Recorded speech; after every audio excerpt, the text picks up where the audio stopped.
Venimos hablando de inteligencia artificial, no simbólica o subsimbólica, es decir, que utiliza datos, procesos inductivos, minería de datos. Todos estos procesos entonces están basados en ejemplos o en datos. Entonces vamos a charlar un poquito de cómo son estos datos, qué tipo de datos podemos encontrar y qué tipo de modelos se pueden aplicar en cada caso. Entonces, las fuentes de datos son hoy en día múltiples y generamos cada año, ya ni siquiera vamos a ver la cifra porque es cada año como que duplicamos la cantidad de información que había en el anterior y son un montón de teras de datos y tenemos de muchos lugares distintos con distintos tipos también de codificación y de nivel de estructuración, ¿no? Tenemos datos de geolocalización, por ejemplo, que son básicamente coordenadas de ciertos lugares, ¿no? Una información más estructurada. Tenemos luego datos de procesos industriales, muchos sensores dentro de los procesos que es información generalmente temporal, que nos dice en cada instante de tiempo qué está pasando. Tenemos información de sitios web, que es información más estática muchas veces, pero es más de tipo textual.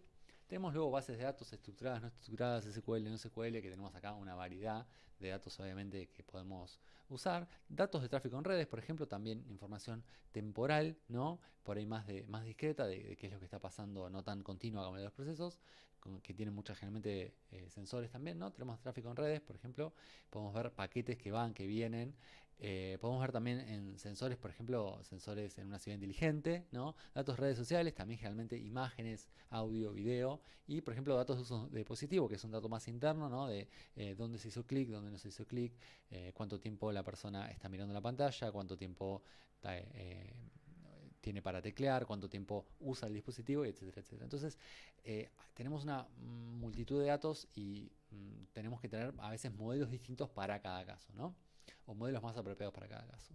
Después, cuando hablamos de volúmenes de datos, eh, bueno, tenemos que considerar que hay distintos tipos de volúmenes de datos o distintos tipos de datasets y eso va a afectar muchas veces al tipo de modelo que usamos. Generalmente la división se traza en los modelos que entran en memoria RAM y los modelos que no entran en memoria RAM. Para un servidor más o menos estándar hoy en día, 64 128 GB de RAM, un poquito más, es algo más o menos estándar y es un límite, ¿no? Y con esto en realidad nos entra la mayoría de las bases de datos. Bien. ¿No? Para pensar un poquito, bueno, 10 terabytes se pueden almacenar, por ejemplo, en un servidor casero, ya 100 por ahí es más para un servidor de empresas. Eh, el colisionador de hadrones genera algo así como 100 petabytes de datos, o tiene generado 100 petabytes de datos. El almacenamiento total de la Tierra son 40 zettabytes de datos y para 2025 estamos proyectando que vamos a generar 200 zettabytes, que de nuevo son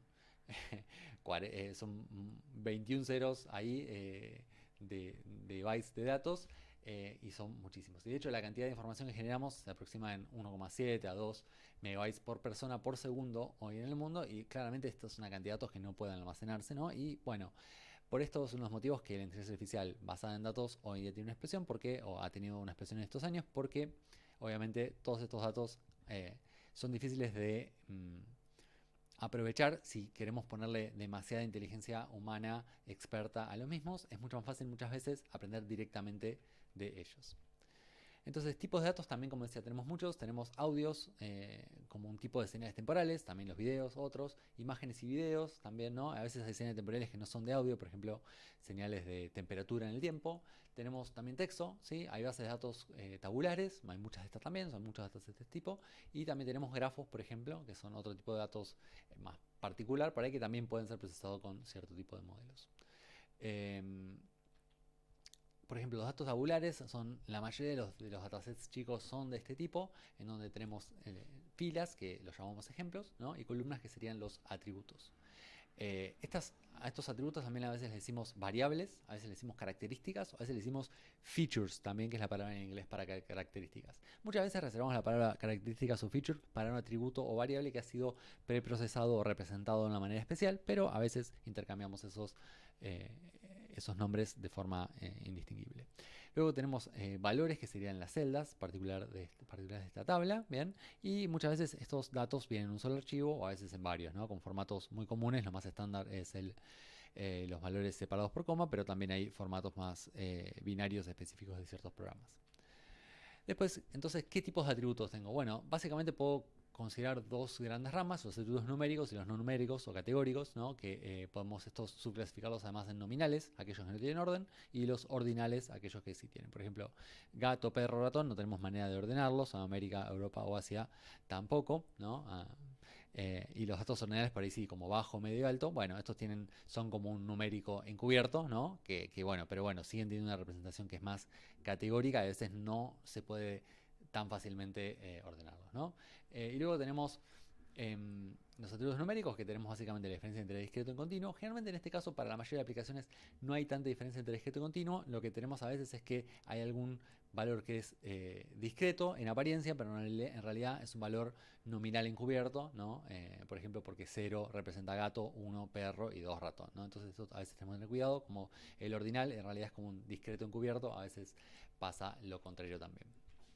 Entonces, por ejemplo, en este dataset tenemos el nombre, que sería un atributo nominal, ¿no?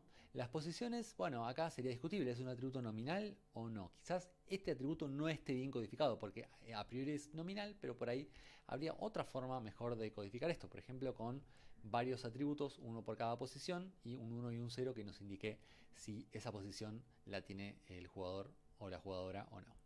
Después tenemos la edad también, que es un atributo numérico discreto, como la altura. En este caso se podría haber codificado en metros y ahí sería distinto probablemente, pero bueno, en este caso por la precisión que se quiso usar, solamente se guardaron alturas en centímetros enteros. Lo mismo con el peso, ¿no? Y después tenemos el pie preferido, que sería también otro atributo nominal. También podríamos considerar un tipo de orden en esto, ¿no? Si viene izquierdo y luego derecho. Para este caso creo que no sería necesario y no sería apropiado, pero en otros casos a veces podemos sí encontrar un orden aún en estos atributos.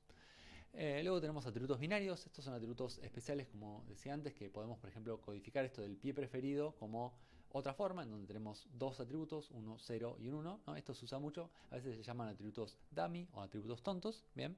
Y entonces es otra manera de recodificar la misma información, ¿sí? Los atributos binarios son muy usados en muchas aplicaciones, por eso los nombramos acá como algo particular. Y bueno, con esto más o menos tenemos un pasaje bien rápido sobre los distintos tipos de datos que nos podemos encontrar. Obviamente, en este caso elegimos los tabulares, que son los más usados, pero también tenemos un montón, como decía, como de audio, video, etcétera, que cada uno, bueno, está en base a su representación correspondiente.